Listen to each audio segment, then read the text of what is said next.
Polda Aceh menerima penyerahan 2 pucuk senjata api laras panjang sisa konflik Aceh dari masyarakat. 2 pucuk senjata jenis M16 itu diserahkan kepada Dit Reskrimsus Kombes Winardi dan Kasubdit Tipiter AKBP Mulyadi oleh warga usai melakukan sosialisasi tambang ilegal di Kecamatan Gempang, Kabupaten Pidie.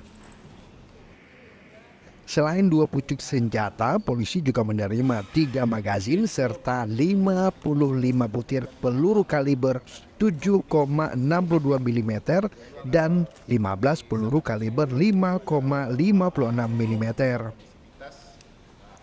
Direskrimsus Polda Aceh Kombes Winardi mengatakan senjata sisa konflik itu diserahkan secara sukarela dan atas kesadaran sendiri.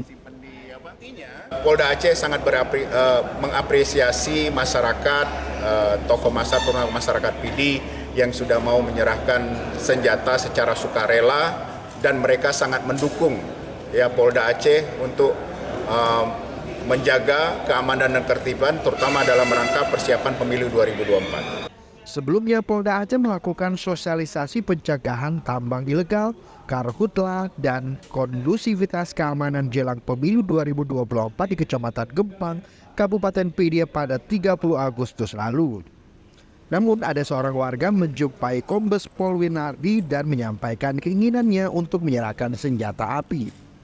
Penyerahan senjata laras panjang itu juga untuk menjaga situasi keamanan menjelang pemilu. Tim Liputan Aceh Video.